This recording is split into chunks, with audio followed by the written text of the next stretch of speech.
We've got some breaking news. British police have opened an investigation into rape and sexual misconduct allegations made against comedian Russell Brand. In a statement on Monday, today, London's Metropolitan Police confirmed that following an investigation by Channel 4's dispatches in the Sunday Times, the Met has received a number of allegations of sexual offenses in London. The force said in a statement today, again, we have also received a number of allegations of sexual offenses committed elsewhere in the country and will investigate these. The offenses are all non-recent, it added. In a video posted to Rumble on Friday, Russell did not directly address these allegations, but he directed his followers to stream his next episode of Stay Free on Rumble, which he posted a link to on X, formerly Twitter. I mean, Bree, this is the formal process that you and I discussed. And the allegations are serious, which we both agree to. And I want the process to take its course. I mean, again, he should have his moment of time in court to defend himself.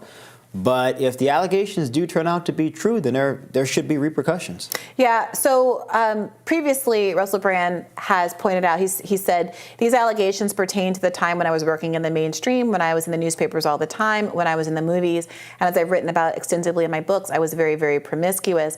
Now, during that time of promiscuity, the relationships I had were absolutely always consensual, he says. Now, there's going to be an investigation that gets into the bottom of those claims. We do know that one of the victims went to a rape crisis center following her interaction with Russell Brand. So there is some kind of contemporaneous evidence here. And I do think that this will be, frankly, beneficial to the discourse to the extent that that matters. If we don't have to rely on our kind of personal feelings of is this right or is this wrong, or do I believe or do I not believe?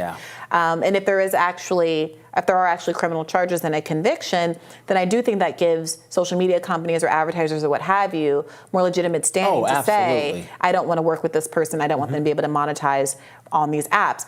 I don't think that changes much about what I think are the free speech rights to be on the app.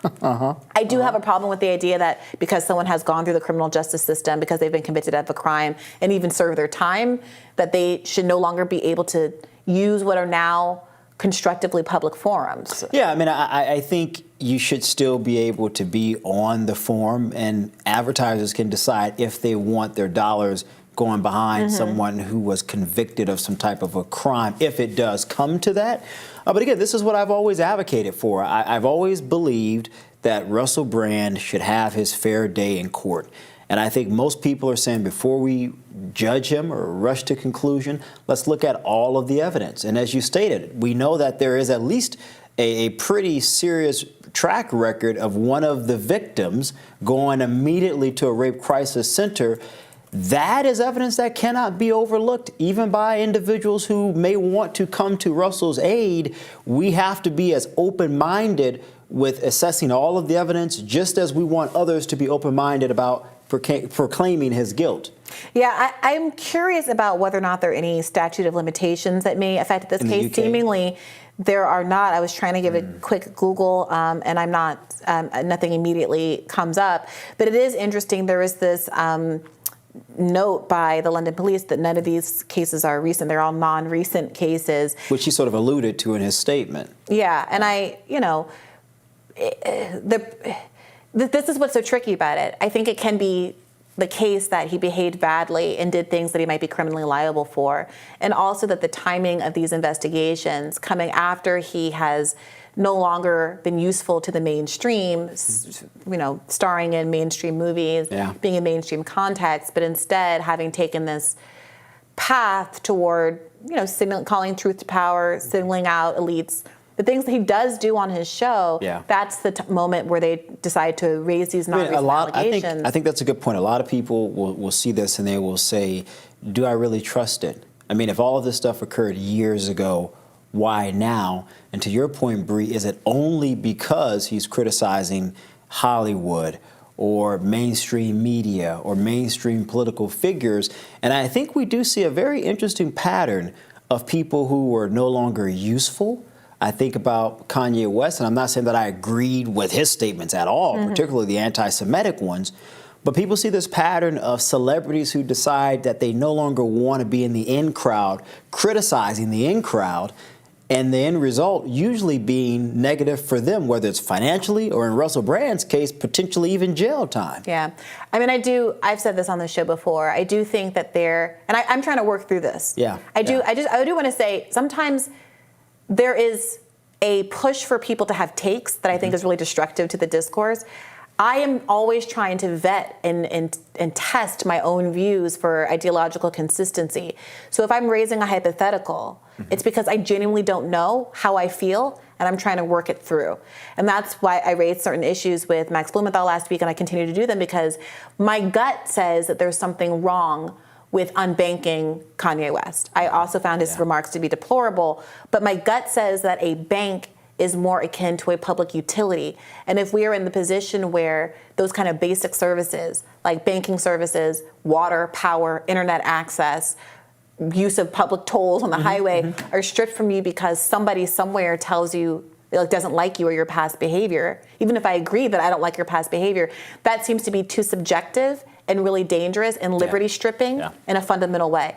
And my question that I'm still wrestling with is whether or not being allowed to monetize a YouTube account is the same, whether that is more akin to an employer being able to fire an employee because they violated workplace behavior or the optics are bad and customers don't want to work with you if you're there. An employee of the entity. But even contract employees, let's say, I brought up to Robbie last week in an Uber driver context. Does Uber have a right to say, you're very publicly now being known for this bad behavior. We don't want you driving our cars anymore. It makes us look bad as a company.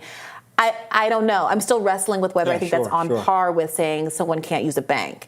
But I do believe that it's a slippery slope, and what is unambiguous is that the U.S. government coming out and trying to pressure companies to come out one way or the other, which we know from the Twitter files, it is indefensible. And I would say, there's nothing, like this isn't a serendipitous moment, I think, for the average layperson looking at what's going on with Russell or whether it's Kanye West or a whole host of other, or even Elon Musk and what he's going through right now. And many Democrats saying that he should not have been able to purchase Twitter now. Actually has too much power. Well, he didn't want to purchase Twitter. Remember, he tried to back out last minute. He did, and they wouldn't allow him to. And so I think you're right. I think we really got to sort of figure out, Bree, in terms of utilization of these social media sites and generating revenue from them. If a person partakes in some type of bad behavior or behavior that typically or may lead to some type of a conviction, should they not still be able to partake in that utility? I'm not certain if I would disagree with that, because I'll give you an example. I do a lot of firearms stuff. There are a lot of guys who have been convicted of crimes in the past. They now have some of their rights back. They have the legal rights to own guns. Some of these guys create content on YouTube to promote firearm education and proper usage. Should those guys not be able to partake in the utility of YouTube and then generate revenue? I think they should.